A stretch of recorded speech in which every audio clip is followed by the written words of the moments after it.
But why is Mickey Mouse killing? And Chuck E. Cheese just got his crew canceled. His whole band got cut. The whole showbiz pizza. Showbiz squad, they gone now. Yeah, ain't no more auto mechanic machinery of Chuck E. Cheese because of Friday Nights at Freddy's. I did watch Friday Nights at Freddy's with my son, and I'm not gonna lie, that was a pretty good movie. It was a good movie. Yeah. But you know, hey man, I don't know who's giving them people the green light, but keep getting them. That give us motivation. Sharknado made it all the way to. They had 5 movies, right? They had 5 movies of 5 Sharknadoes. 5 Sharknadoes. And I've seen every last one of them, too. There's hope for us.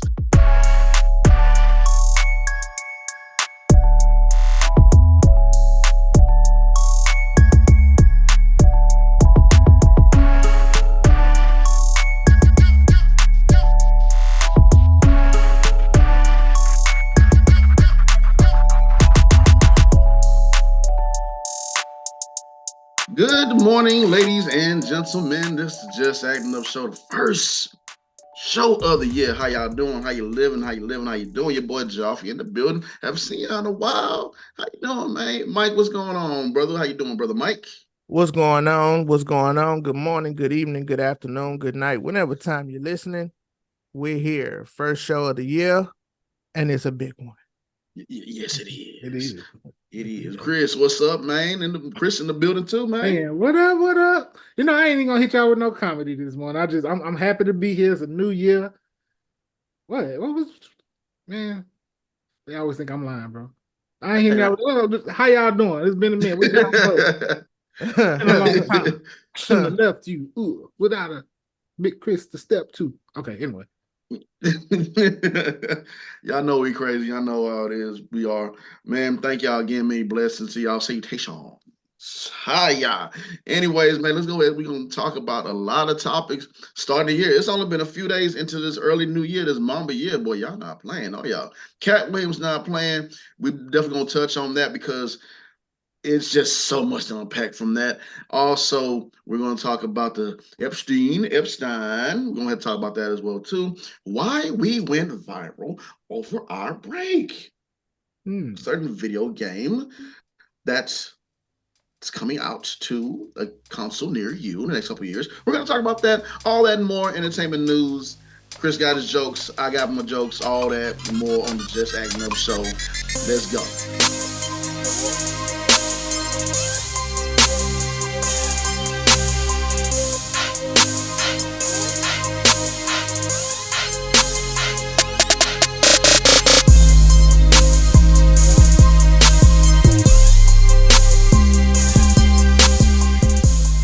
Ladies and gentlemen, we already know this is like we said, this is the Mamba year. So y'all already know what to do when y'all coming up in our show. Just go ahead and right there. Click, share, comment, subscribe, do all of that. Appreciate you. Yeah. We love you. Thank you. Thank you. They bring you all this great stuff. And you be all drinking the Kool-Aid. All the pig feet, all the hog maws. All of that. I don't eat no chitlins. I don't eat pig feet or hog maws either. I don't eat chitlins. They were different back then. Yeah, I don't. Yeah. You see chitlins, Chris? No, never. No, nobody. Good. We all chilling free in our lifetime. We chilling free. That. All right. I'm gonna speak for Tashay, who's not here right now. She don't eat chitlins either. I don't know, but we don't. We ain't got time. But we don't. We ain't got time for that. He had to just must have quit. Let me stop. Yeah, exactly. Yeah, man. So first and foremost, ladies and gentlemen, happy New Year. Like I said, many blessings, y'all. Hope y'all had a great one. Hope y'all didn't spend New Year's in the jailhouse. I know a few people that did. Not trying to call anybody out. We're gonna talk about some judge situations later on. But yeah, man, I hope y'all had a great New Year, man. Brought it in with your family and friends, countdown, drank some champagne, toasted New Year. Hopefully it is your year. I don't make resolutions. I just go with the flow, see what I need to do. Do y'all make resolutions? No, I don't make any, but I do write down the goals that I want for this year. writing that down helps out a lot for me because it keeps me focused and keep me sharp. Everything that I wrote down last year, I accomplished.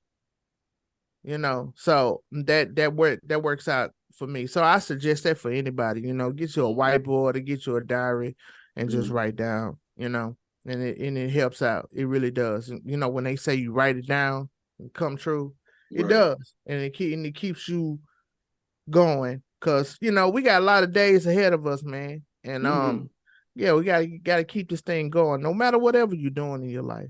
Yeah, vision board and all that. Yeah, vision board and all that. Yeah, absolutely. Go to church, go to the church house, bring in the new year the right way with the Lord Himself and all that, man. Amen and amen again, man. Right. So yeah, man. Let's go ahead. Let's touch on this because everybody, this like we said, we went viral over during our break. Yeah. And we can go ahead and touch on that a little bit because I know everybody's in the comments. I got up in the comments. They said, so imagine that you got this show and you don't much know that you got one of the actors. And I went back and I said, oh, let me spin the block real quick. And then I said, we do now. I mean, we are. This is our show. We do read the comments. No, we didn't know. Let's be honest, we did. We didn't. We didn't know till y'all said. Swear to God, we didn't know. For those not in the loop, so we had an actress on about a little bit over a year ago, right? Manny Perez, and actress been on like Law and Order, what was it, Blacklist, several different shows, right?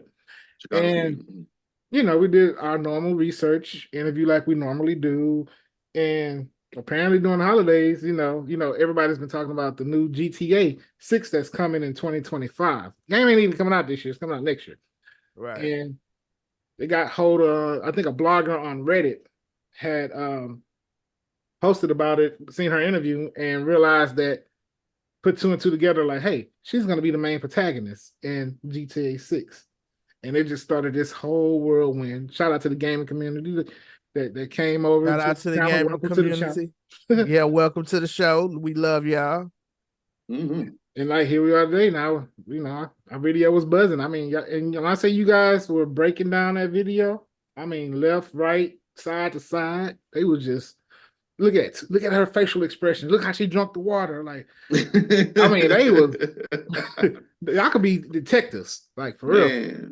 You want to know something? Like, first of all, I remember that day like it was yesterday because when James had came to me and he was like, "Hey man, she plays the voiceovers in Grand Theft Auto 5." I'm like, "Really?" He's like, "Yeah." I'm like, "Mike, I want you to ask that question." And then I was excited to ask the question, and then when I asked it, she was like, "No, I'm not in that. I'm not in that. No, I'm not in that." And I was like, "Oh shit!" That was like an old pause moment, and we played it off good, man. Because I said, "Well, who wrote these questions, James?" And the version that the audience got wasn't even the full conversation. Like I edited down so much. There was so much more to that, and we was just like, because we at the time we thought that we made a mistake here, right? Yeah. No, and then I once it happened and seen it. First of all, Twitter, you can't get away with Twitter. Twitter has turned into the FBI need to pick up Twitter and all the people and give them a job because, boy, I'm telling you, I wish Twitter was around to find my daddy, but he wasn't hard to find. He was down the street. But anyway, that's a long story. That's just the story for another day. But but anyway, I want to say this: get a lady a break because now she done, yes, that is her, okay, but it's like now she has to deactivate her Insta and everybody's like just bombarding her with questions, and the gaming community is very relentless. And they just going in, and I think it done died down now, but we still got a year and some change before this game officially comes out. But salute to her, shout out to her, congratulations to her, because man, she is going to be the face of gaming for the next years after this game has dropped. Her whole life has changed, and glad to have her on the show, and just man, congratulations to her and her family. Yeah. Yeah. Yeah, Congratulations. agreed. Oh, Agreed. Donna, yeah. and we'll try to get her back at some point. We'll reach out to her at some point. So just Yeah. kind of answer some questions after everything has been revealed. Yeah. After. If she is who we think she is. Yeah. Thank you, Chris, because Yeah. it don't know. It's all still Officially. speculation. It's all still speculation. Yeah. Yeah.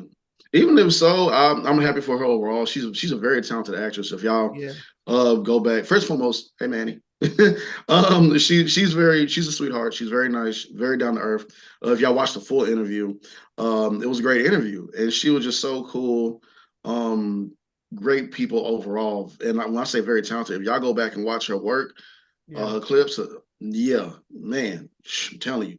And it was one of those situations where it was like when Mike said that, and I was like, it was like she had to do her part of saying, we're like,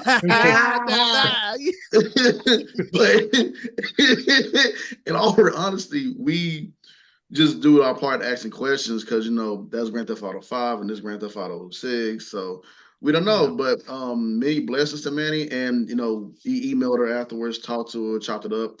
We did say, yeah, you welcome back anytime. She's like, yeah, I'd love to come back.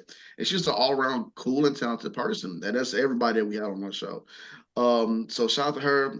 I'm praying, hoping that she gets more work, but I'm pretty sure she will, even after this. But yeah, man, Manny, thank you as much. Thank you to the people. Man, I thought there was a doggone Marvel movie, like how they break down the Easter eggs and stuff. I'm like, God dang, God dang, boy, can't do nothing, boy. but yeah, absolutely. Man.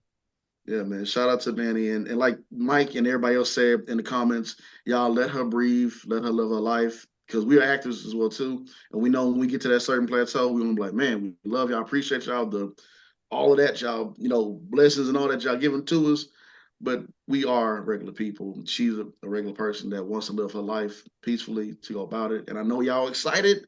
And I know people gonna be people, but please calm down. Calm.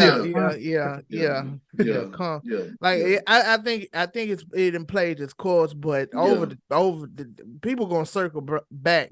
Because it's like I said, it's a year and some change, so they're gonna spin the block, and they're gonna know what she doing now. Wait till they drop another trailer, because that was only trailer 1. Lord have mercy. Yeah. Oh my, they gonna. They gonna spin the block. Hey, well now y'all are welcome to at any time come and view the videos that we have with her. Hey, help.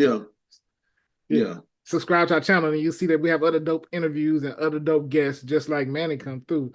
Yeah. I'm just saying, you never know who stops by that's done a lot of stuff that y'all may be interested in. Yeah, that's right. Yeah. Shout out to us being professional.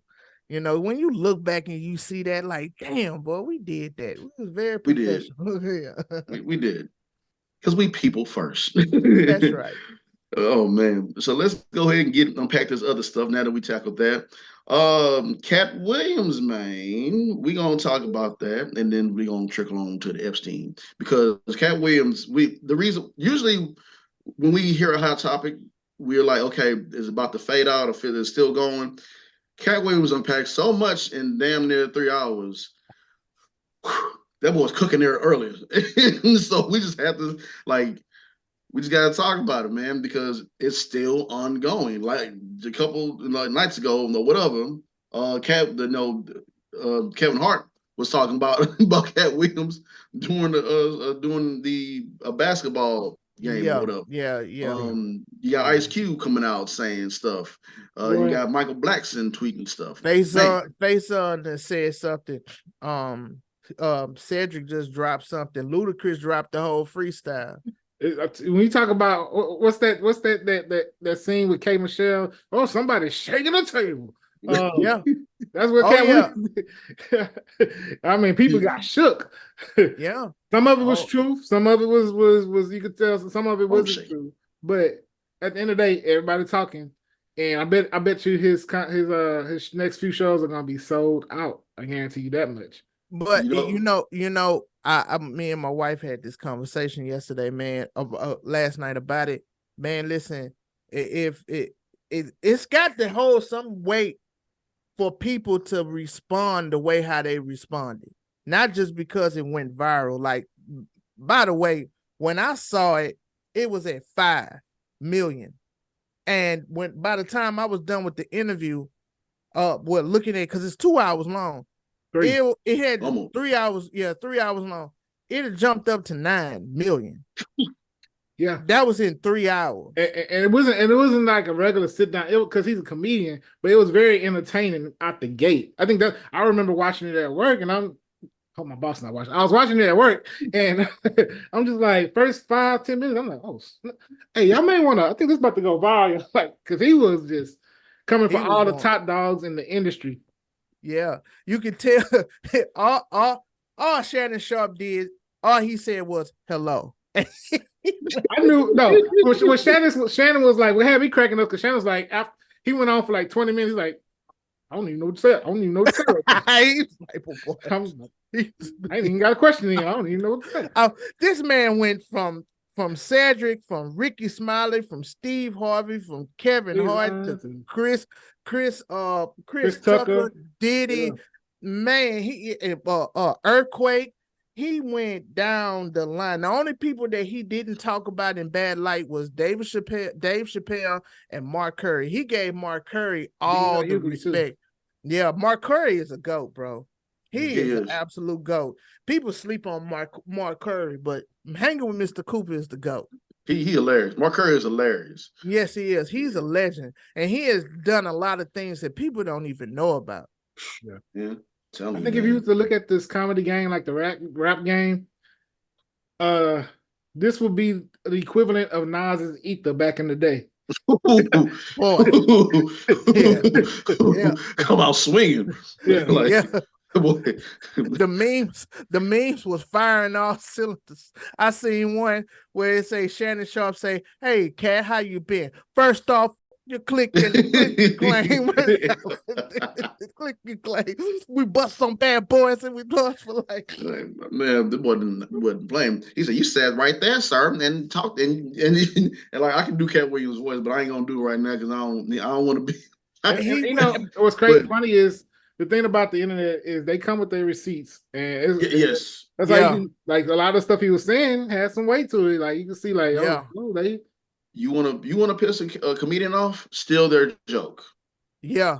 That's you do that. Yeah. Like and another thing what Cat said is that people missed is that he said he has people that's inside these parties or whatever that comes back to him to tell him these things, and he pays them. That boy got his own private TMZ, brother. Look, man, let me tell y'all something. I'm gonna piggyback on that, James, because I felt that because we are the most quiet. We are problematic people. Okay, we are almost just the same. We don't cause no problems with nobody. We leave people alone. But we all know that if people come to us and tell us other people's business and we don't say a word, and I'll be like, first of all, why are you telling me this? And then I'll be like, but keep going. Since you like, you sit there, sip your dream, like, since you already here, keep on going.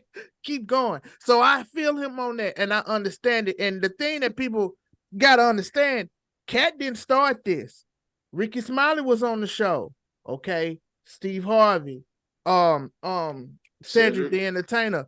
They all brought up this man's name in some way, some fashion or form. So all he was doing was really just defending himself and just speaking on what was told. He brought it all out. He didn't stop until Shannon Sharp said, "Well, I thank you, Cat, for coming on." 3 hours later, still unpacking.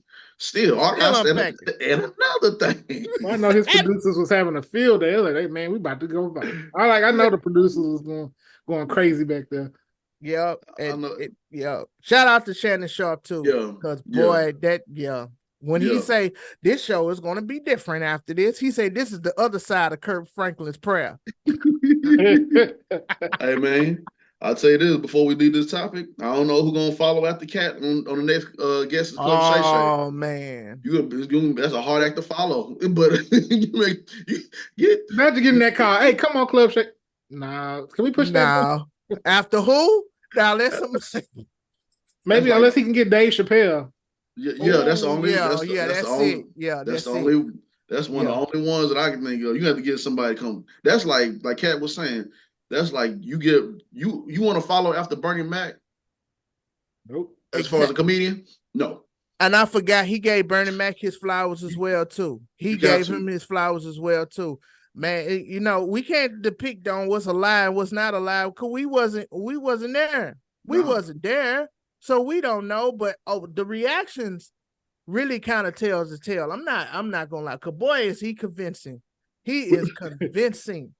Besides that 3,000 books a day, I don't believe that cat. Yeah, I don't know. Like I said, it was a little truth mixed in with some lie. You know, I feel like the way he did it was he did it in a way because he wanted to piss off certain people, even if it was a lie. He's like, I'm just gonna say this just to say it, just to get under their skin. You know, like he had a purpose. You could tell he had a purpose for that interview. Like he came there. This is what I'm gonna do. I'm gonna be funny with it. Because right now his comedy shows are all sold out.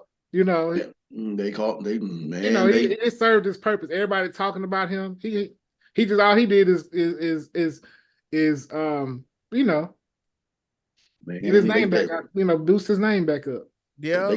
They cost a pretty penny right now too. Shout out to a friend of ours, Tamika, the black actress, by the way. Gotta get her on the show. I like her. She said she purchased a Cat Williams ticket not too long ago. It was at a good price.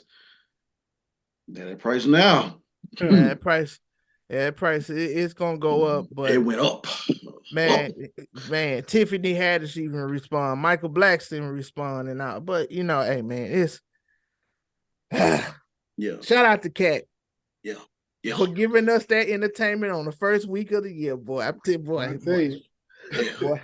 Buckle up your seatbelts, ladies and gentlemen, because this was only the first week. Buckle up and buckle in.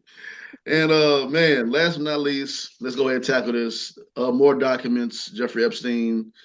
This dude here, man. And then another one. And another one. Man, y'all fill me in on this because it was so much going on. Now, Epstein, they said more names, more documents, and everything. What is going on with Mr. Epstein? I seen the documentary. It's on Netflix. I forgot the name of it, but it's probably trending now because of the it came out the list. But Epstein had friends in very, very high places. And you want to talk about receipts. He kept receipts. And that was if you think about it now, like this man had logs, like this man had an island, and they called it, quote unquote, before he was exposed, they called it Pedophile Island. And he had a lot of underage girls there, a lot of underage boys as well too, allegedly with the boys, but mostly I didn't hear with the girls. And there was a lot of powerful people that went to his island on his plane and was there, human trafficking women in the process. So basically they had underage girls with them or underage children while they was on the flight with Jeffrey Epstein, and it was on the log. So the flight logs. And Bill Clinton and Stephen Hawkins and a lot of other powerful people in entertainment and politics as well too. And he also had a townhouse in New York that had cameras everywhere. Ooh. So he had parties and get-togethers as well too. And now, if you think about it, that's probably how Jeffrey Epstein came to power, because he had all of this on people, and then he was also the one that kept their secrets, and people knew that, and that's why he was untouchable for so many years. His story is very creepy, but it's interesting to watch. And when the trial went down and he got convicted, he killed himself in the cell. As you can see, my air quotations are going up. So these flight logs has been a fight to be exposed for many, many years. but the powers that be has been holding it back. These names are coming out, all but 3 names that they end up winning to not be exposed. So those 3 names, you'll never know who was on that flight log, but everyone else's names is coming out. It's a very powerful documentary. I really suggest people to watch it. All you got to do is go to Netflix and put in Jeffrey Epstein. And Chris Tucker was on the flight log as well, too, if y'all caught that with the Cat Williams interview. Mm-hmm. They must have had Olivia Benson on the case, because so straight Law and Order SVU. It's Jeffrey Epstein had a lot of money and a lot of power.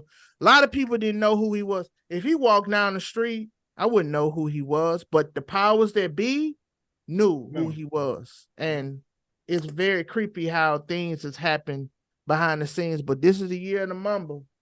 It ain't no way to run. I'm curious to know if one of the names on and that 3 that's not being released is, without getting us in trouble, or is somebody that is in power over the country. That's all I'm gonna say. He been in politics a long time. Bill Clinton is on there. Oh, Bill Clinton is okay, I'm gonna shut up. All right, don't come for. We don't want them coming for us. Hey, hey. If this is our last show, just know I ain't got no regrets. Well, if this is our last show,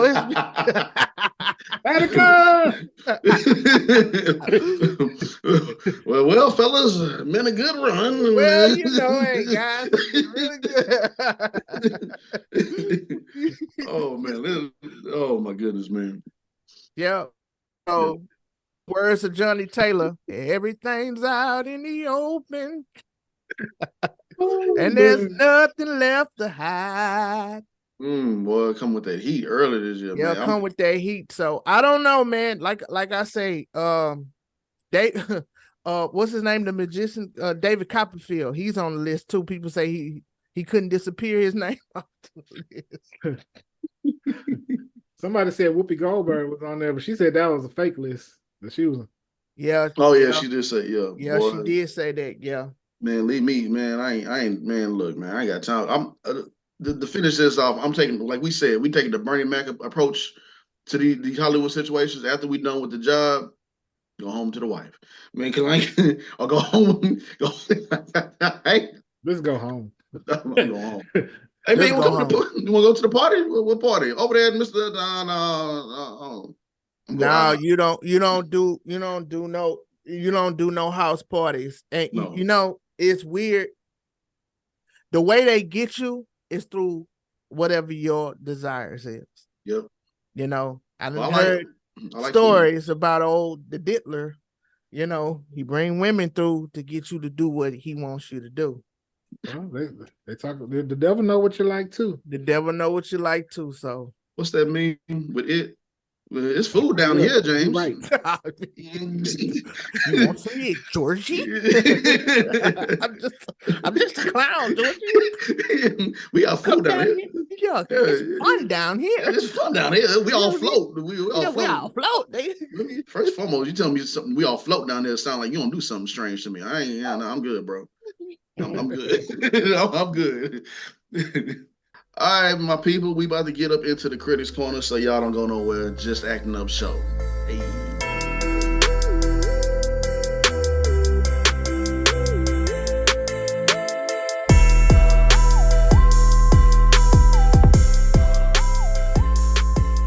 All right, ladies and gentlemen, welcome to the Critics Corner. But before we get into it, go ahead and slide on over to the Office VIP room. To the left. Yeah, we got some hot topics. Of course, we still gonna be unpacking a little bit of the Cat Williams conversation. We're gonna talk about some things it was some other things than the Cat conversation that I was like, okay, that was actually a very humble, story right there. That was something that I like that story. That was cool. There's a lot to unpack from that story.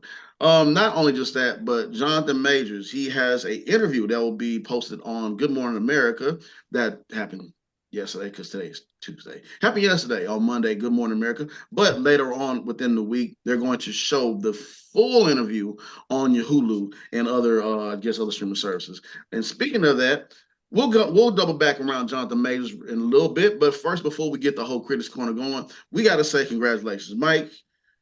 We got to applaud this. We got to do this. We got to clap. We got to clap. Just clap it in. We clap it in real quick. You'll see, man. Chris, congrats, bro. Oh yeah. My boy was in the commercial, man. No, he was in the commercial. Okay, he was in the commercial. It's about like 1,000 of them places in Houston. If you're not from Texas, you would not understand. This man was on the Whataburger commercial. Okay, the water chicken. Please check out my boy Chris. Whataburger all on my boy Chris. They should give Chris at least a good $20 a month on Whataburger services. You know, I'm gonna just walk in there one day next week. Just be like, y'all recognize me?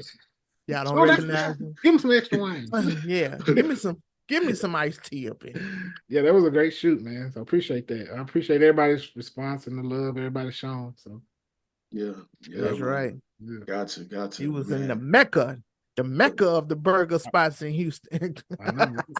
The Holy Grail in Houston. Right. Get my old school Randy Orton pose. The boy. Yeah,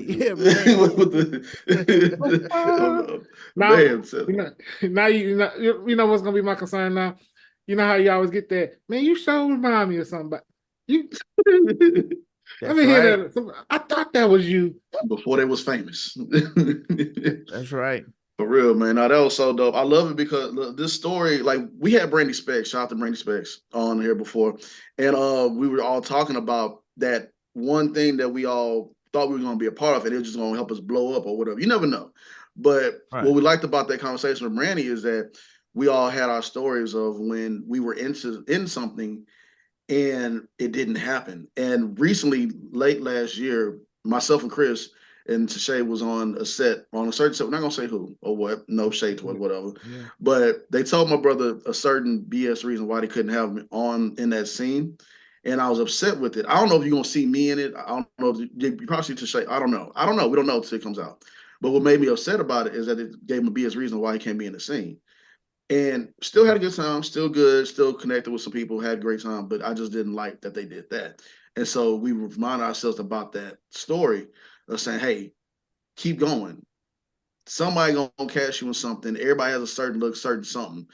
Don't think that you need to just, do a whole revamp of yourself because you are art yourself. You are who you are as a person. Somebody gonna want you.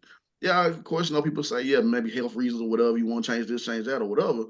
But no, you stick to your guns. Like Mike was saying, he got that grain in his beard. They told that boy what they told you, Mike? They told me to keep my beard. Hey. Keep it. Yeah. I turned down something recently. Well, I didn't turn it down, but I'm glad I didn't get it. I had to require to cut my beard. And I was like, well, if I cut it, it'll grow right back. But then I thought about it. It was no, because there could be something else down the line. But my beard it's a tail. This is part of me. You know, James, you couldn't get a beard like mine's in color, but you got something that I can't have. Same thing with Chris. So we all got a uniqueness about us, and that uniqueness is what apart us from everybody else. Yeah. But it's all good. My boy on the Whataburger commercial, we ain't tripping. We ain't tripping, man. That chicken look good too. I ain't gonna lie. It almost made me run outside. Go get one. If I had money to. It's only for a limited time, so get it while you can. Okay. I'm getting one. Finger looking good. Now let's go ahead and double back to this here. Jonathan Majors. We didn't talk about him a little because of course, it is what it is. What happened. But now that he has an interview coming out, or is already out, and they can watch the full interview when it comes out later on Hulu and other streaming services. Whew. Yeah, man. I guess we'll get his side of the story. What happened? Because in hindsight, he probably talk about what he should have done in hindsight of this and this and this. Because even though they brought all this to the forefront in this case, we don't fully really know what happened. Only those two know, and the driver or whoever else. So yeah. I wonder, is he gonna bring the victor to the interview? Victor, not the Victor, but he need to bring. Which cane you bringing? If I'm gonna tell the truth, you need to bring the one from Ant-Man and the Wasp. Well, yeah, Ant-Man, yeah, not yeah, that came. I bring that came, but it's a sad fall from grace. I'm pretty sure he's gonna bounce back from that. I hope he don't get no jail time. Like, come on, man. Like, Yeah. I done heard a lot of other podcasts talk about it, but that was a misdemeanor kind of like some people say that shouldn't even made it to trial. Yeah. Like for that shouldn't even made it to trial. And I don't know, man. I don't it don't sit right with me, but what I could mean, you do about it? Because I like Jonathan Majors. Yeah. you Yeah. really want to get down with it. It's like, especially for us people of color, things are thrown at us a little harsher than it would Right. other counterparts, So I'm not surprised they threw everything as went as big as it did. It should have been a misdemeanor, yeah, of course. It shouldn't have probably been a big old case and a waste of time of taxpayers' dollars like that. I agree with you 100%. But like I said, in this country, historically, people of color have gotten harsher sentences or harsher, they just been judged harshly. So Yeah, that not black so, tax is real, boy. yeah. Yeah. And in other news, man, we got Terrence Howard, who pretty much is coming out and saying that um he's going to sue the CAA over, Terrence Howard been another actor besides Taraji P. Henson that's been coming out speaking about, hey, we want our royalties. Oh, Pretty we want our oh, royalties, man. oh. Yeah, Yeah, so I mean, I can remember me and my coworker was talking about this one day where we were just looking up like he was talking about like okay, so they was talking about Taraji and what's her net worth, right, compared to some newer like we were just talking about just the differences in how being judged, how they be getting paid as well. That translates right over, and like this some new less melanated actress was making like 150 million net worth, and mhm. Taraji, no, it was not Taraji, but uh, uh, the Woman King, Yeah. Mm. Viola Davis. Her net worth was much lower, and it was just like, wait, hold on, this newbie got, her, it's just like it's a lot of disparities within that pay grade. Mhm. And I'm so glad y'all brought this up because I don't think people understand. Like when uh Taraji P. Henson says what she says, I read the comments and they said, I refuse to feel bad for a millionaire, style wine and this and that, this and that, this and that, and so forth. Now, listen, okay. I was probably on that side years ago because I wasn't in this business and I didn't know how everything works. Mhm. But you have to be in this to understand, right? If you get $1 million for doing something, Uncle Sam already takes half of that. Okay. Mhm. From that portion that you get, you have to pay the makeup artist, your team, your manager, the agency, which I believe that they correspond the same, your lawyer, right? And other things, other expenses that goes on along with your line of work. And then once all of that is paid for, then you pay your bills. Mhm. Okay. So everybody in this country, everybody around the world, we have a job. And if you work a certain position and you do something for so long, you have the ultimate right while you still alive to ask and demand for such things. You have put in the work to do it. Mhm. Okay. So when people say, I ain't gonna feel sorry for no millionaire, how much money you think this woman got? Honestly, how many bills do you think that she have? How many people that you think that she has to take care of outside of her family? Mhm. So, well, the man that said it himself, when you make more money, you have more problems, you have more bills. You understand? And your job stops when you punch the clock. Their job never stops Being on set for 24 hours is no fun. We done all did it before. And for them to hand you what they hand you, the workload doesn't add up right. She even said on The Color Purple that she had to drive herself to the set. They gave them rental cars. And that is a liability because they can get in an accident. Mm-hmm. And then you done been on set for this many hours and now I got to get in the car and drive home? Mm-hmm. I don't think people understand. They don't unless you like what's that saying? Like you won't understand unless you put it once you are in their shoes.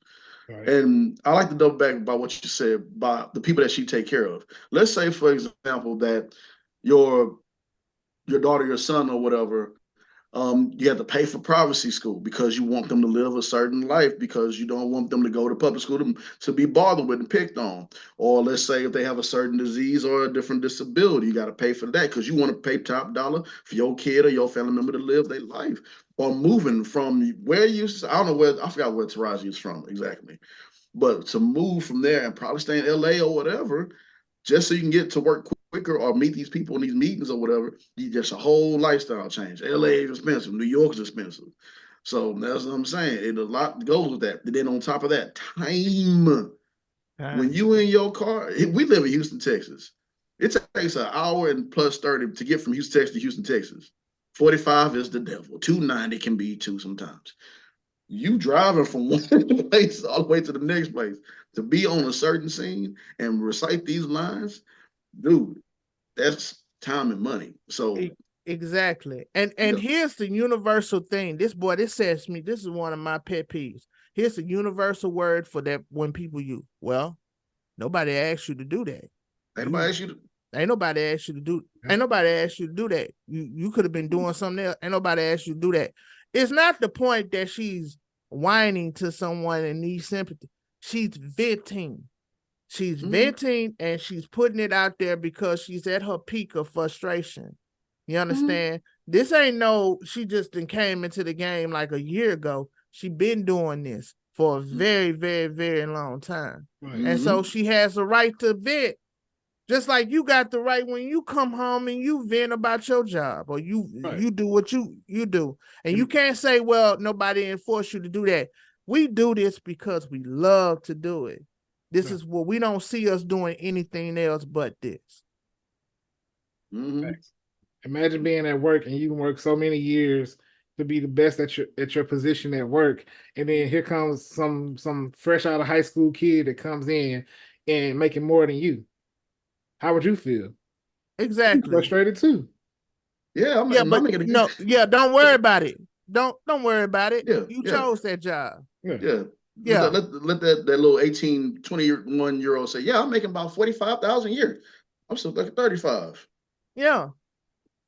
That's a whole $15,000 in difference. But no, you shouldn't say nothing. Don't worry about it. Because you chose that job, right? Don't much know anything that you knew. Man, I'm telling you, man, it's hard out here for. No, I'm not trying to make a joke. I'm just saying it really is hard out here for us.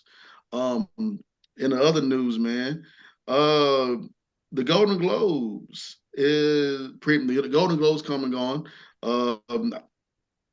I'll look at the highlights and everything else for it. Like I said, we record on this certain day and it came on a certain day. But yeah, the Golden Globes came on. Winners and nominees and nominations. This is crazy to me because they put Guardians of the Galaxy Volume 3 in some of the in the box office achievement. And then, you got Barbie, got Oppenheimer, Taylor Swift.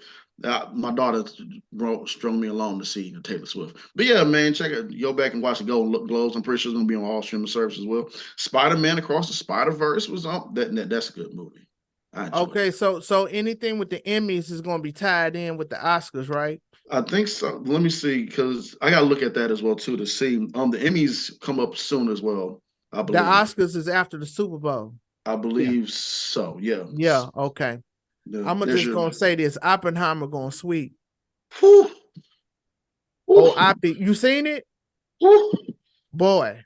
I got to finish watching it, but just sitting there, it's boy, there's just some films you got to sit back and watch and like, dude, this is a masterpiece. Yeah. Because... Yeah. Oppie going sweet. They gotta sit back and watch these nominations and everything, man. Follow, emulate the greats, bro. In other news, shout out to Ava DuVernay. She'll be cool if we can get her on here. Come on, Ava. Hey, Ava. Come on, Ava. Ava. I would love to get Ava DuVernay on here, man. But shout out to Ava DuVernay because she, as I get back to my article, will be receiving Ava DuVernay to receive Casting Society's Lynn's Stale Master Career Achievement Award. Yeah. Yes. She deserved it. She put on some hard, man. She put in some hard work, man. Love Ava. So yeah, well deserved for Ava. Congratulations to you. I'm gonna speak this into existence. We're gonna work with you one day, Ava. Yeah. Manifestation. Yeah. Mamba, yeah. Yeah. I'm gonna work with Jordan Peele. You know, Jordan Peele doing People Under the Stairs. That was used to be my favorite really? scary movie. Yeah, he's redoing that. So I'm gonna work with old Jordan Peele one of these days. Nice, man. A few more things. Let's see. We have the Book of Clarence. It's going to be coming out to a theater near you. That's going to be entertaining. That's going to be hilarious. I'm looking forward to it. You got your boy Lakeith Stanfield coming in there. I'm sorry, Lord, forgive me. He's acting like he's Jesus himself and going around getting finances from. He's getting paid royalties. It's like it's a good satire. It's like because he if to put it in context, is back in the day they used to say beware of false, or not back in the day, but in the Bible it says beware of false prophets, right? Mm-hmm. And so he's pretty much going around as a false prophet. And his story was that he seen Jesus going around doing miracles, and he was like, "Ooh, I want to do that too," and get the notoriety and the people, And so he goes around and build his own little following. So it's kind of a satire comedy. Boy. Yeah.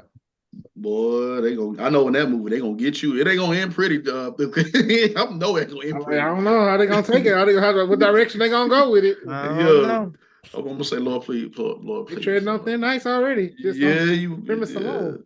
Yeah, you are. I'm gonna go see it. Lord, please, Lord. But yeah, in stories like that, I love to see that person get their comeuppance. It's gonna be one hard fall from grace. Other than that, the Penguin trailer has came out. Matt Reeves, man, I'm not gonna lie. Okay, so what was it? Gotham that came out a few years ago. It could have been. It was what it was. I thought they missed some parts in it. The guy who played as the Penguin, great job. This Penguin right here. At first, I was telling myself I'm not really interested. Then I saw the trailer and I'm like, I'm interested. So. Yeah, bro. I didn't even know that was Colin Farrell. Yeah. I didn't know that was Colin Farrell, bro. When I first seen the movie, and I was like, "Who's playing the Penguin?" And that's Colin Farrell. And Matt Reeves. Yeah, they got it. They got. First of all, Batman is going to be always the face of DC, just like Spider-Man is the face of Marvel, but. The two things about those two characters is that their villains have so much interesting backgrounds and that they can have their own movie or their own TV show, So that's why they're gonna ride them. They are going to ride them. The Joker is coming out soon. Yes. Todd Phillips is doing it. They just finished wrapping that. And it's called Joker. I can't pronounce the well, I forgot the name of the sequel, but it's off of Hawaii Phoenix. Wonderful performance that he did playing the Joker, and they're gonna have Lady Gaga play Harley Quinn. So like I said, that Batman universe has so many characters where if you read the comic books or looked at their biopics or whatever the bios on the villains, it's like, bro, that's a movie or that's a TV show. Nah, you know how it go. You know how it go. Hey man, the Flash didn't do too good. Okay, what we got? We got Batman. Book. Let me go to this Batman book. Let's go to that Batman. I heard that Aquaman wasn't good as well too. I heard it was all right. It's cable worthy. I wouldn't say go to the movie worthy to watch. Okay. Yeah, I heard mixed reviews. I heard it was all right. I heard it was all Yeah, right. I it was did like it see was Blue good. Beetle though. I did Blue see Beetle was Blue good. I Beetle. like Blue Yeah, Beetle. Blue Beetle was dope. Yeah. Yeah. Yeah. Yeah, DC just gotta do they're doing what they need to do to revamp and everything and stuff. So yeah, man, you're gonna check out the Penguin. I'm trying to get cast in these shows. That's what I want to Cast me. do. Cast me. Oh, and last but not least, I don't know what's going on. Who giving the rights to these people, bro? Man, I don't know. Wow. I don't like using the expression fly on the wall because I don't want to be a fly. I just want to be in the rooms when they make these pitches to these movies.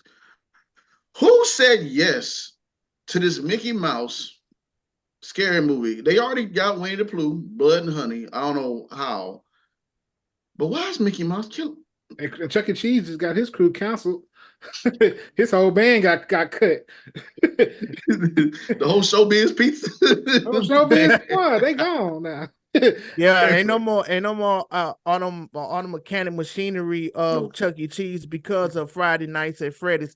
I did watch Friday Nights at Freddy's with my son, and I'm not gonna lie, that was a pretty good movie. It was a good movie. Yeah. But you know, hey man, I don't know who's giving them people the green light, but keep getting them. That give us motivation. Sharknado made it all the way to. They had 5 movies, right? They had 5 movies of 5 Sharknado. Sharknados. 5 Sharknados. And I seen every last one of them too. There's hope for us. There's put it hope. like that. They put it like that. If you can make this Mickey Mouse, all these other crazy movies. We had Cocaine Bear. No shade to Elizabeth Banks, which I heard the movie was very entertaining. But look, there's hope for us. I know, Yeah. right? But my question is, who's next? Is it gonna be Lamb Chops Killer On? Yeah, probably, Hey, man. probably so. Or Dora the hunted explorer. But Oh, hey, man. like Eddie Murphy said, man, he said, don't never give up because remember, someone did Revenge of the Killer Tomatoes. They did. I forgot about that. Little He Shop say, of Horror. Oh, you no disrespect. You can't disrespect No disrespect to it. Classic. That's a classic. That's a classic. But I'm just saying, you like, hey man, you never know your crazy idea.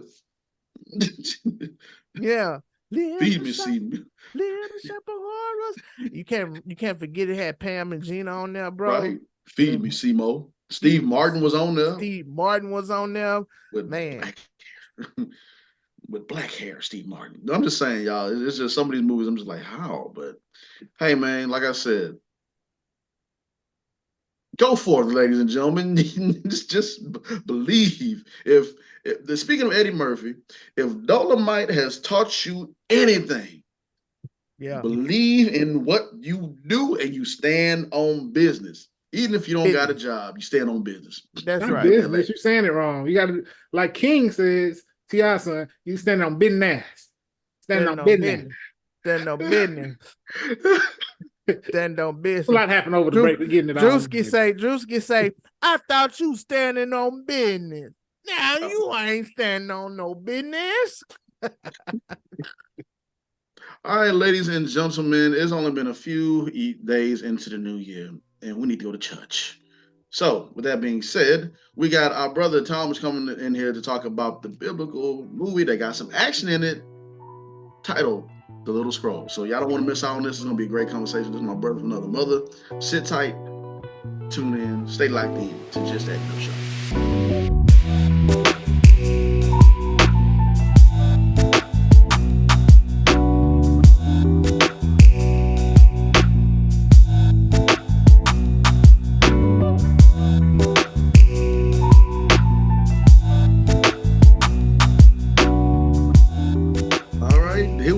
Ladies and gentlemen, our very first guest of the year, man. Shout out to this brother, man. Well, I can't but he's right here. Ladies and gentlemen, clap it in for Talmadge. Hello, man. What's up, brother? What's going on, boss? How you living? Man, good, man. Early in the new year, man. Early in the new year, feeling good. How you doing? Oh, man, I'm significantly blessed, man. Excited and anticipating and working like a workhorse, man. Yeah, man. This brother been working, man. I met this before we get started, man. I met Talmadge. It's been 3 years now? It's been Yeah, three, 4 yeah, years. Yeah, 3 years man. And it's been brotherhood ever since. ever And since. I can't do nothing but tell you thank you for everything, brother. I can't do nothing but say appreciate it. Thank you for everything. It's all love, brother. All love, man. Nothing but the Lord. That's all I can say. Yes, sir. Yes, sir. Yes, sir. Yeah, so we want to go ahead and get right into it. Just tell us a little bit about like your journey and how you got into, the acting and film and everything.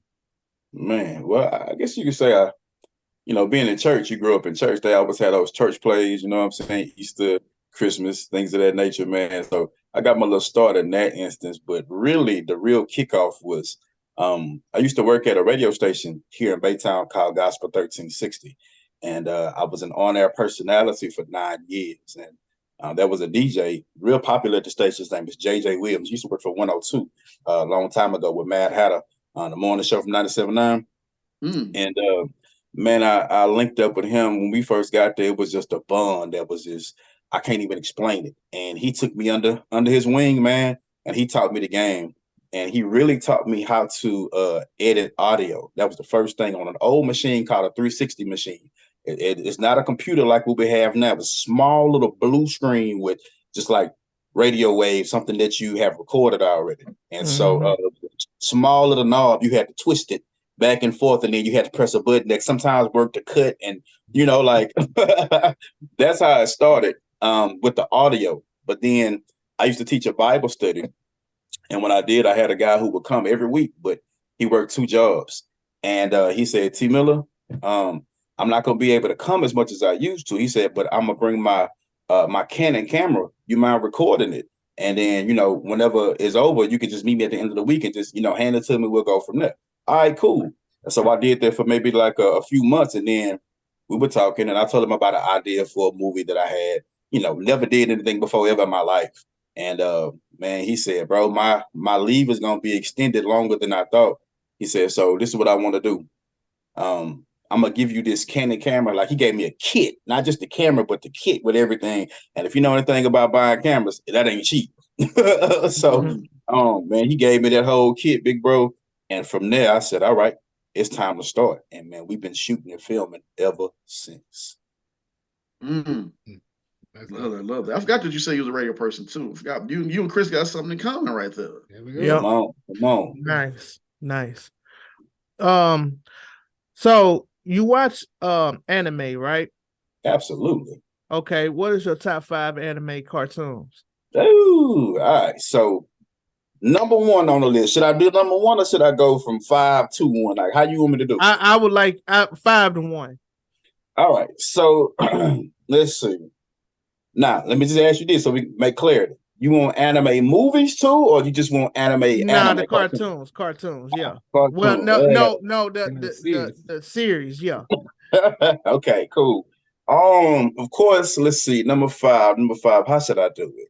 Because I got the top 3. I want to add 2 more. Okay, bam. Number 5, Outlaw Star. Number 2, should I say that one? Let's go. Trigun. Number 4, should I say? 5, Outlaw Star. 4, Trigun. 3, Dragon Ball Z. 2, My Hero Academia. Number 1. All time, number 1. I've been watching anime since the 80s, bro. I have never seen an anime with a story as great, as epic, as fulfilling, as loving as I've never seen one as great as Attack on Titan. That's my number 1, hands down. There you go. Nothing like it, there bro. You go. Because I'm not gonna lie, if you didn't have Attack on Titans on that list, throw that list away. Because Attack on Titans is what I never forget, bro. I started off late. I had a toothache so bad that I was off from work for 3 days. So all I did was be on the couch, and I got on Netflix and I watched Attack on Titans, and I was stuck. I've been a fan ever since, bro. It's nothing. I'm telling you, man. It is one of those. Me and Joffrey was talking about this not too long ago. I love stories where I don't know what's going to happen next. I love stories when everything is a surprise. It's like, yo, and that's exactly what that show is, man. Right. Mm-hmm. How do you feel about the a lot more anime cartoons are being made into real life adaptations? I can't think of the movie that most recently was on Netflix, but Yu Yu Hakusho. Oh my God, bro! How did I not put Yu Yu Hakusho on there? I'm sorry. No. It wasn't that one. It was another one. One Piece. One Piece. Okay, gotcha. So One Piece came out first, but Yu Yu Hakusho came out after. It's the latest one that dropped. Yeah. But anyway, go ahead. I'm listening. Okay. Yeah, man. It's y'all go ahead, Chris. My bad. I'm just saying, but what's your take on just that? Is it translating for? I'm not super big in anime, but I know like yourself and Mike are. Like, how's that translation for you for that real life adaptation of it? Is it coming over just the same? Is it missed to feel like it's not done right? So this is my thought. All right. I'm a big fan of X-Men. Okay. Mm. When X-Men first did their movies, like their real life movies, I was hot under the collar because I know the stories that go all the way back to like the 50s. I know the storylines, how people got started, who their parents are, how they got their mutant powers. I know all of that stuff, right? Been a geek since day one. But when I saw the movies, 70% of the movie was not accurate based on the storyline. So, I was hot at that time, but I've come to a place in my life where I'm like, okay, I'm not expecting it to be exactly like the anime. There's things that you can do in cartoon with pen and paper that you can't do in real life. I don't care how great the stuff is, right? Yeah. Right. And for me personally, I've come to the place, okay, if it's only going to be 6 episodes, there's absolutely no way that they're going to make it like this 150 episode series. So let me prepare my mind to try to enjoy it based on how they bring it versus me expecting it to be exactly the same. That's why people are disappointed. Right. I watched the first, second, and third episode, I think, of that Yu Yu Hakusho series. Me and my sister hadn't finished. And would I like it to be closer? Yes, I would. I would love for it to be closer. It makes you feel better as a fan. But did they do a good job? I think they did. If we're talking about Yu Yu Hakusho, I'm going to tell you what. I really love how they captured Kuwabara's essence. Okay. That's number one. Kuwabara, the way he had his whole group at first, they used to hang around him because they loved him and they would fight for him. Bruh, it's diabolically hilarious to me. Like, they did that, Yusuke is not a bad Yusuke. He's not used to he's not as great as the American version of the cartoon. I mean, it's hard to find that kind of stuff, bro. The voice, his voice acting, right? Because you can have a voice, but if you don't know how to act right? So his voice acting, the cartoon in American version, it's irreplaceable. But this guy, I think he's pretty good, right? Yeah. The fight is good. No lie, the fighting is good. When he fought the big ogre dude, man, I mean that had me like this kind of tense. Oh dang, So if we want to do a measuring, so I don't talk too long. On a scale from 1 to 10, I would give Yu Yu Hakusho, or should I? Because that's the only thing that I watched translate over. I didn't watch the other anime. I would give it a solid 6.5 out of 10 thus far from what I've seen. Yeah. Nice. Because that Dragon Ball Z movie was boo-boo. I didn't see that one, so I would, I heard it. Brother, I'm telling you. I heard so much bad stuff. I was scared to even watch it. Like, I don't even want to ruin my image of Dragon Ball, bro. I'm going to just keep watching the cartoon and call it a day. Yeah, right. Yeah, don't do it to yourself, man. And you know what's crazy? Because I know we all know that you're heavily into Bible, Christian, and everything, and there are people that always frown upon anime. It's funny, we always get that, but it's some anime we like. Nah, that's too much for me. Absolutely. And then there are some we delegated. Now, what animes have you came across where you like, nah, we're not gonna touch it. Not throwing shade towards them because everybody, creates something for everybody. But there's some anime we like, nah, I can't touch that, man. I'm not into stuff that's dark, right? Right. And when I say dark, some people might think Attack on Titan is dark because humans are getting eaten alive, right? Yeah. But when I say dark, I mean stuff that just panders up on the line of demonic. You know what I'm saying? Yeah, they got a lot of those. Yeah, Demon Slayer and all that. Yeah. Yeah, I can't fade it. Certain things like, to me, Demon Slayer was okay, but it's a few things that get when you got characters that's annoying, like old boy with the orange hair, right? To me, when I first saw him come on, all of that, oh my God, all that crying, bro. Stop it, bro. Like that drives me nuts. Yeah, the But whiny. to not stray too far away from the question, man. It's hard to answer because most of the time, whenever I see something like that, I just turn it and don't even think twice about it no more. So one in particular, is there one I could think of? I can't, but I promise you, if it comes back before we wrap up, I'm gonna be like, that's it. That's usually how that happens. I think it's like a psychological thing. I read it in Men's Health magazine. When you think about something so hard, put it down. It'll come back to you. It'll come back to you. Yeah, man. But what about to ask you? So and we want to get to anime because we already know that's that influenced you. That influenced all of us in some kind of way. I know it influenced me. I'm rocking the old school DB Z right now, sir. But what I loved about working when I first met you, and we sat down, did table reading and everything, and then I was like, okay, cool. I loved it because it was so refreshing because it was something different. So, how did you get yourself started with creating, the little scroll and mixing in your flavor or your style of how you want to film? Well, the first things first. When I came up with the little scroll, it wasn't meant to be a full feature film. It was meant to be only like maybe a 20, 30-minute short. But as I continue to write and write and write, I'm just like, bruh, this isn't something that I could just put down. I have to continue. So much so, I had to cut at least another hour and a half or 2 hours out of the movie of stuff that's not in the film right now. But how I got to it was, we live in a society now where morality is fading. Like, it's almost non-existent. People don't care about what's right and wrong.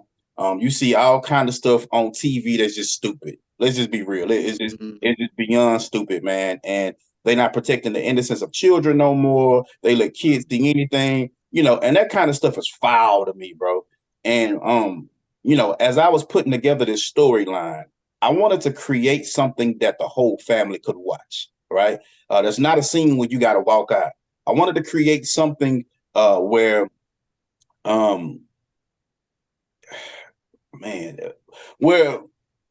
there is morality again, where good guys don't even curse, right? You know what I'm saying? Like, I want something where kids can understand, and not just kids, but even adults, like, yo, this is what's right, because I want to honor God with what it was that I was putting together.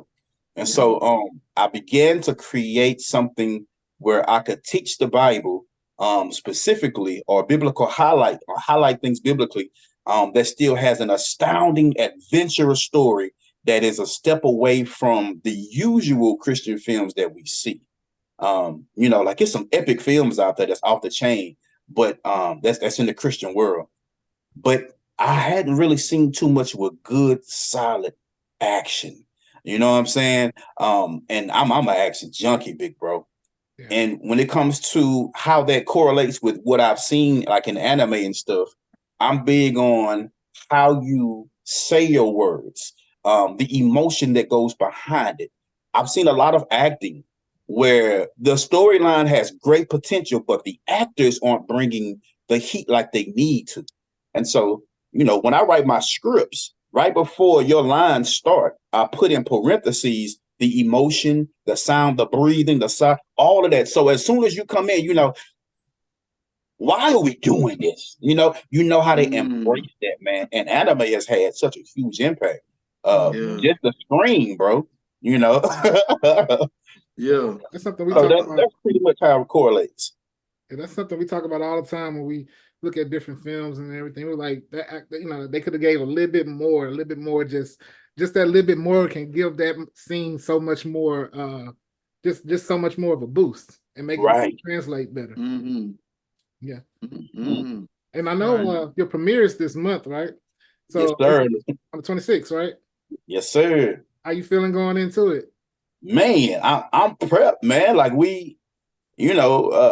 I'm super excited. I watch the film almost every day, because I'm going through, and even though it's complete, I'm still going, okay, do I need to tweak this? Bam. You know what I'm saying? Like, I want to perfect it so much. But at the same time, I'm also not bogged down, but I am my time is full of promoting, right? Believe it or not, the hard work isn't filming. The hard work is promoting and marketing your film, right? Because you can have a great project, but if people don't know what you got, what good is it, right? So I've been working with the team, man, and y'all push this, Make sure y'all sell tickets because it's a premiere. It's not like we're streaming yet. We'll get to that point, but the first thing is we want to build the excitement and the base and the hype. So I'm not stressed at all, but I'm in urgency mode. Okay, make sure all the dots are dotted, all the T's are crossed, and just handling business. Nice. Yes, sir. Nice. You as a director and actor, are there any things that you take notes for to inspire you? Yes and no, right? So I say no first because I want to create something that doesn't exist, right? Nice. My desire isn't to imitate anybody or any film that I've ever seen ever, right? We've got too much of that. And how can I truly know the depths of my creativity if I'm being a copycat? I can't. And that means that I have to be unafraid of doing something that's not a part of a regular formula that everybody else does. How else can you expand that to blow up? But do people motivate me? Do people inspire me? Absolutely. Man, look, I got some actors. Me and my sister watch Rocky all the time. Rock, man, I don't care what you say. I don't care how the plot is. When that training music come on, bro, you know what I'm saying? Kinfolk, it changes the whole dynamic of the movie. Like, you get, you feel me? The energy is there. And so cats like Sylvester Stallone, man, I love how you put stuff together. I like Lorenz Tate. He's always been like the coolest, laid back dude to me, man, when it comes to stuff. And then I take aspiration from people from the 70s, right? Fred Williamson, Jim Kelly, Jim Brown, like all of them old school cats, bro. Like it was something special and magical about how they stepped out and did what other men didn't do. And so, man, like I said, yes and no. That answered your question. Yeah. Yeah. And speaking about Jim Brown, like, I never forget this. I forgot what was on TV, but like when you fall asleep on something on Tubi, Tubi just keeps playing, and it doesn't stop. Well, I think it was on Tubi, but I woke up and I seen him on another movie that was back in the 70s. I'm like, damn, he did that too. I fell asleep, and then when he passed away, you look at all of the movies. Like, this man just didn't do I'm gonna get you sucker. He just didn't do that. He did a lot of movies back then. Yep. Yeah, so he was that guy. And a lot of cats don't know the reason why he did I'm gonna get you sucker is because in the 70s he was the man when it came to black cinema, black exploitation, man. Yes, sir. And shoot, man, even further than that, he was the man before then. That boy used to run some balls on that NFL field, man. He been the man for a long time. But as generations come, 80s and 90s, he's getting older. New generations come, they kind of forget about them cats. But man, I love to go back into the past and to learn from them cats, man, and admire how they did what they did. Yeah. Right? Jim Brown is one of them, man. Yes, sir. Yeah. Man. And let's touch on the biblical side real quick. So, man, brother, like I said, when I first met you, read the story. You told me the premises and everything. We don't want to give nothing away from y'all. Come see the movie. Oh man, come see the movie, man. It's good. I haven't seen all of it. I've seen it. But what are some of your favorite chapters and scriptures from the Bible? Some of your personal favorite. Man, so let me tell you. I preached a sermon last year, and I'm trying to remember the title of it. The Golden Age, right? I love looking at stuff like in Judges, where there's full of action. I love the stuff read about Genesis to see how the world actually started, when God put it together. But the thing that has blown my mind as of late is a time that is coming here on the earth that we call the millennial reign of Jesus Christ.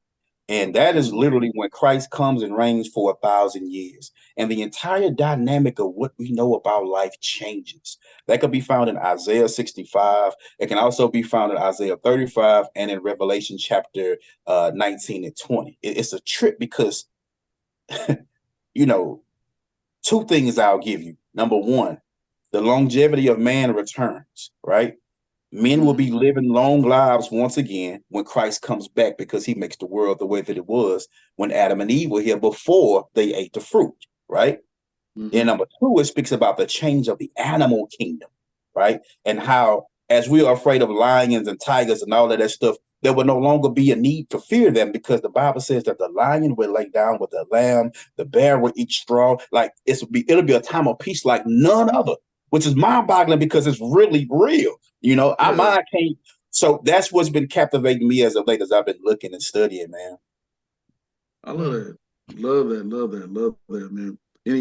Any scripture that you quote by daily that you remind? Mine is Isaiah 41:10. So do not. I even put in some of my stage plays. I say, "Do not fear, for I'm with you. For not be dismayed. I'm your God. I'll lift you and protect you. Right hand, all that." Is there any scriptures that you repeat to yourself daily? I know you probably got a whole lot, but which one do you repeat to yourself? John 3:30. He must increase and I must decrease. Look, man, it's so easy for us to get caught up in accomplishments and success and looking back at where we've been. And it's funny because we make up quotes and stuff that sound good, that pump us up and actually in our mind make us feel like, yeah, it's a new year, new me, bro. Blah, blah, blah. Bro, look, if you want the best out of your life, Christ must increase and you got to die to yourself and you have to accept the new identity that Christ gives you because he can give you more than you could ever accomplish on your own. And what's even deeper than that is that translates into eternity. There are eternal rewards that God gives. We ain't here to stay. You know what I'm saying? Right. And so if we put that first, bro, we can bounce everything off of every decision that we make because Christ is always first. Amen. You gave us a whole word here. Right? But I love that. Hey, man, I tell you, Tammy's going to come with it. The first guest of the year, man. Yes. I had to ask as many questions. I'll glory to the Lord, man. Before we go, from your process, right? From beginning, from the idea to the completion to now going into the premiere. Share with somebody that's maybe in that beginning stage, they haven't yet started. It's just an idea. What is the best piece of advice that you can give that person? What's one piece of advice? Well, of course, number one, check in with God and make sure that it's a project that he leads. And I say that because God had to continue to remind me time and time again. And when I say God, I want to be specific. Jesus Christ, right? He has shown me time and time again, this is what he wants me to do. When I came into this thing, it was not well planned out. Like I told you, when I first started because I thought it was just going to be like a little 20, 30-minute segment. Wasn't going to take me much money. I would build from there. But man, bro, God has continued to make stuff available that money can't buy. Quick story.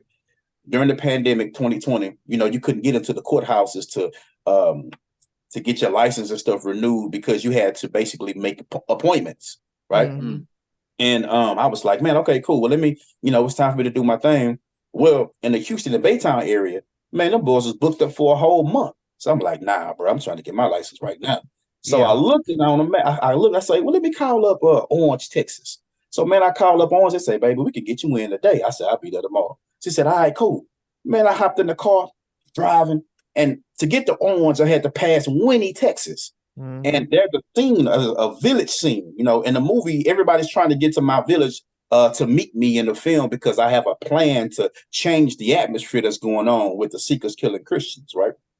And so I was looking, I was saying, man, Lord, I really need an area, like a huge open space, and ain't no freeway or nothing by. Like, I just need like a huge thing. And I had been thinking about it, but I didn't know anybody that had that type of stuff. So, man, anyway, I'm driving and I look on, when I get to Winnie, I see like acres of land. Like, I'm like, dang, that's dope over there. And that's dope over there. Somebody owned it, of course, because the gates are up. I'm like, man, Lord, I would love to be able to shoot in a place like that. Didn't think nothing of it. Just kept driving. Yeah. Went to Orange, Texas, did my thing. Passed it up again. So I was like, yeah, that's tight. Bang.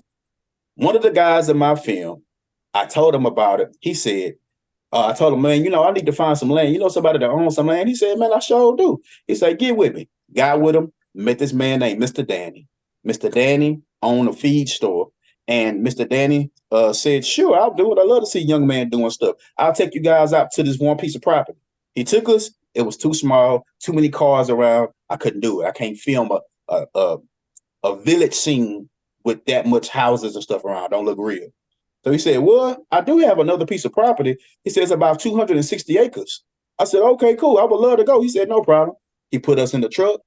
And I kid you not, that same exact space that I said, Lord, I would love to shoot over here. He owned all of that property, over 260 acres of land, that exact same spot. Kid you not. And James, that's where we went to go do our fight scene. That area right there. God, in the midst of everything, to answer your question, Chris, in the midst of everything that you're doing, you're going to get discouraged. You're going to run out of money. People are going to turn on you. People are going to leave in the middle of shooting and you're going to have to reshoot. People are going to promise you stuff that they can't. But, bro, you got to be dedicated to the call that God has given you, man, because he will show you. When you stay on point, he will show you in the midst of your disappointments, I'm still with you, and this is what I want you to do. Don't give up. Don't give up, man. Nice. Man. Thank you. Yeah, we done all had those moments. We done all had those moments and following this journey of where our calling, we done all had those kind of moments, brother. Thank you for sharing that. For sure. Man. I always get goosebumps when you tell me that story too. That's my second time hearing that story, and I kept reminding myself while I'm making mine. I'm like, yeah, come on. And give up, man. Dude, and he's done more than that too, but he asked for one, so I'm just gonna give him one. Yeah, just give him one. Yeah. So, man, to finish this interview off, man, once again, thank you again for creating a little scroll. Y'all make sure y'all go on the website. What's the website again, Talmadge? So the website where they can go and purchase tickets and learn more about the movie is tmillermediaproductions.com. Nice. tmillermediaproductions.com. So tell the audience, why should we buy tickets to see The Little Scroll? Excellent question. Number one, you're going to find something that is different from what you've seen before, right? Literally, there's no curse words, there's no sex scene, there's no nudity, there's no LGBTQ, there's no agenda, right? None of that stuff is there. You can watch a wholesome movie with great action. But the greatest of all things, besides the storyline being epic and great Houston actors that they can support, is we are highlighting biblical truths.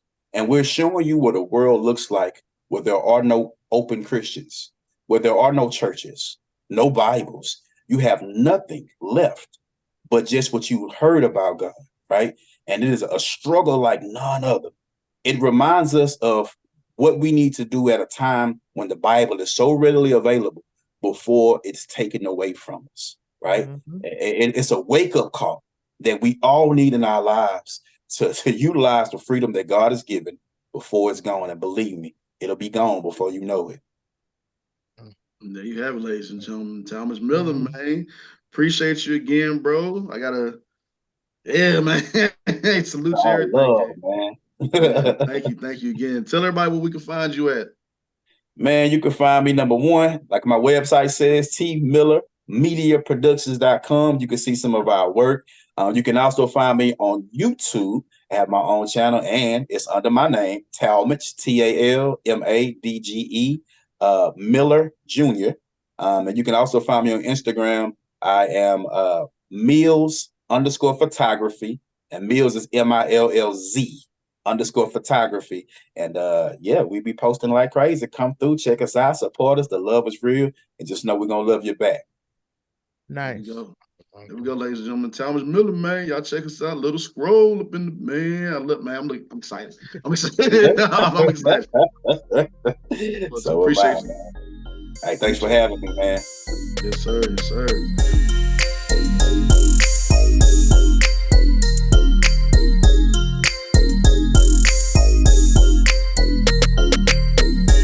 All right, good people. This is the very first Acting the Fool of the year. So, Chris, don't let us down, man. Yeah, don't let us down, Chris. Yeah, don't let us down, Chris. Well, this is Mike's favorite segment. I know you missed this during the break, so I had to come with it this time. All right, so we headed over to Akron, Ohio, right?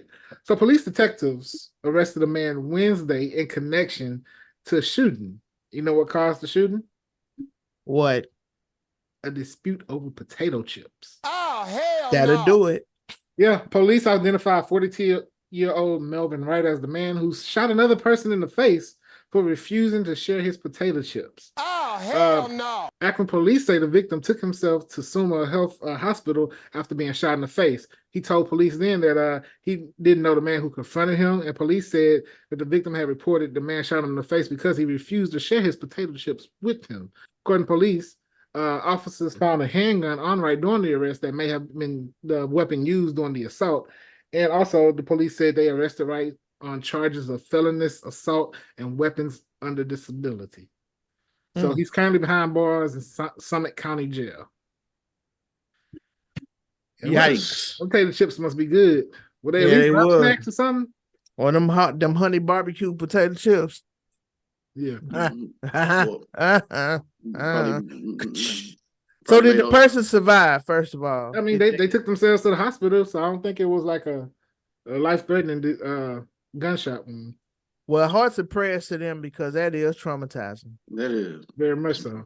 Some chips. He probably won't eat chips a day in his life again. You won't eat no chips a day, or he gonna be be asking him for no food. Brings back memories. And I know the other guy. He probably need to go to jail. I probably need to recommend him to my anger management person because I received a flyer for anger management the other day, but I lost it. Get it? Think about it. Yeah, I lost it. Yeah, so mad at myself for losing that flyer. Yeah, I bet you did. Yeah. All right, we got 2 more to go. Anyway, and potato chips. These potato chips. I wonder, if they were, regular potato chips or they tortilla potato chips. Because do you know why? There's always a debate. Do you know why tortilla chips always beat regular potato chips in a debate? Why? Because the tortilla chips always have a point. Think about it. I thought about it. Yeah, I mean, come on. Nah, I thought about it. Make you go, Nah, don't make me go, Yeah. Don't make me go, Nah. But, all right. Tough crowd, huh? No, I think it's just you. Well, you know what? I'm trying to understand why do potato chips, have so much less chips in the bag these days. But it's a question that we all know the answer to because we all deal with it. It's inflation. Inflation is pretty. Why do potato chips have so much less chips in the bag these days? Because it affects all of us. Come on. And that was Chris, folks. I'm back. That was Chris Jokes. Ha. 24, yay. How many more days we got in this year? That's how many more days we got to deal with Chris. Like I said, I'm at some point this year, I'm going to do some stand-up somewhere, open mic. I'm going to prove that I'm really funny. He going to kill it one day, I'm telling you. He going to kill it. We're going to post it. I got to tell me how I do. He go kill Either that, or somebody gonna come out that crowd like old buddy in the courtroom. in that courtroom. Now, Chris, if you're not funny now, I'm speaking this existence, and you blow up as a comedian, I did support, okay? Because I don't want you to get up on no interview and be like, I did support, okay? I support it. I don't want you to get up on no interview and be like, well, how you feel about Mike Tolliver? Well, let me tell you, you never supported my jokes. He was a liar. I remember back in 1995. I remember. You never did like my jokes. He never did like my jokes. Well, he did say he liked your jokes. He's a liar. Have you ever seen him tell a joke? Well, me neither, player. Yeah, he did. Oh man, we are back, ladies and Shout out gentlemen. Cat Williams. We are back. All right, good people, gonna get into the bounce next, so don't go nowhere. Stay locked in to Just Acting Up Show. Me neither, player. Me neither.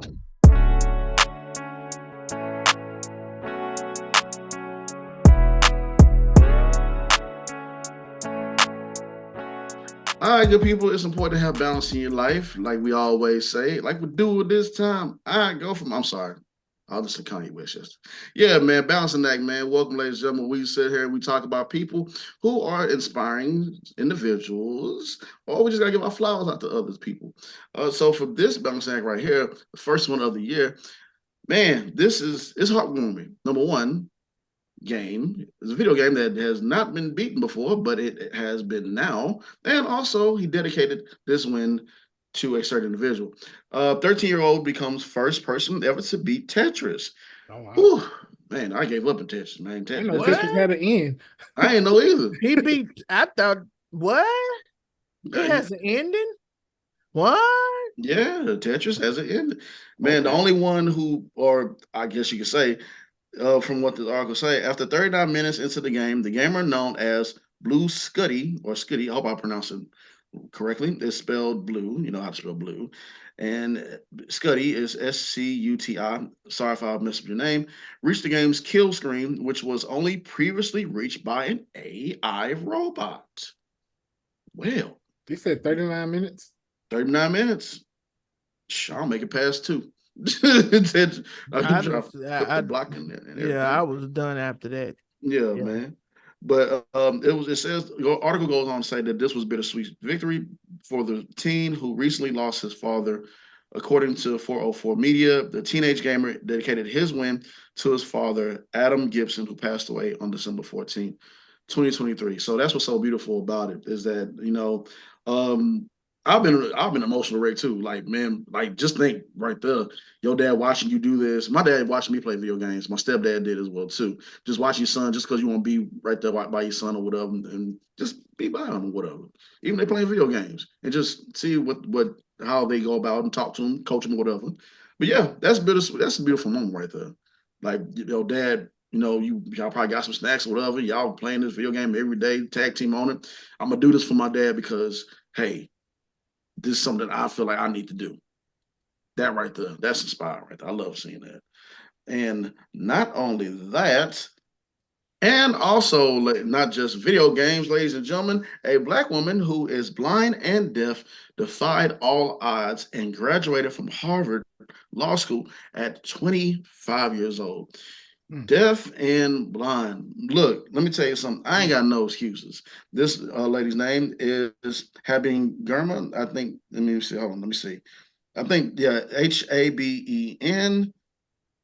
I apologize if I'm butchering your name.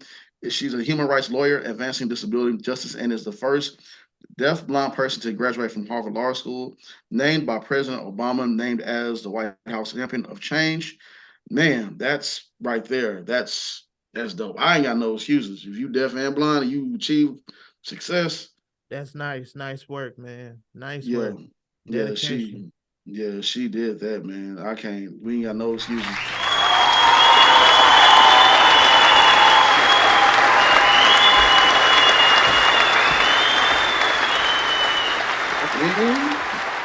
Clap in. Man, thank you, ladies and gentlemen, for joining us on our very, very first show. It feels good to be back in the building. Yeah, Hey. man. It feel real good, man. Feel good. Feel good. Yes, definitely. Um, I'm ready, man. I'm ready. I'm ready to get going. I'm ready to see what this new year takes us. Yeah, me as well, too, dude, man. Shout out to Talmadge Miller for coming through and talking to us. Go see the little scroll, get your tickets because they selling out fast. Yeah. And other than that, Mike, you got anything? Yes, I do. Listen, this weekend is very important, okay? For all the sports football fans out there. Steelers, listen. All I'm asking for y'all to do is win this game. We need the Steelers to win, and we win, and we need the Bengals, not Bengals, we need the Bills to lose. Hey man, my wife, shout out to my wife. She brought this what is this? An iPhone? Yeah, the little band, still a band. I got the socks, I got some new slides, still a slides, this comforter. I got still a radio. My wife did her thing on Amazon and gave me everything. Still a backpack, still a katina with the everything still as you can think of. So salute to the wifey. She did her thing. Now, Pittsburgh, I need you to do your thing for me. Get us in the playoffs. If not, still my team. And I need the Texans to lose. So Texans, you Oh, lose. there go that hate. Don't be a hater. I need the Texans to lose, and y'all lose very well. Get the We are in losing. 2024. Let's go, Colts. The Steelers could not even beat the Texans, but let's go there. So we just want to say that we hope the Texans do win, and that before we go, I definitely don't want to miss this. If you're in the Houston area for January 13th, our very own Tashay, she's in a play called Why I Hate Church Folks. Supposed to be a good play at the Stafford Center, Civic Center. So hey, get your tickets while you can. Play is gonna be great this week. I'll be there. I'm gonna check it out. So, some of the crew gonna be there. We're gonna go support our very own. So, yeah. Yep. Yes, Go indeed. Texans. Yeah. Any words of wisdom before we get up out of here, Chris? Okay. Quote of the day will be let's go with this. You've been silently winning battles and transforming yourself last year.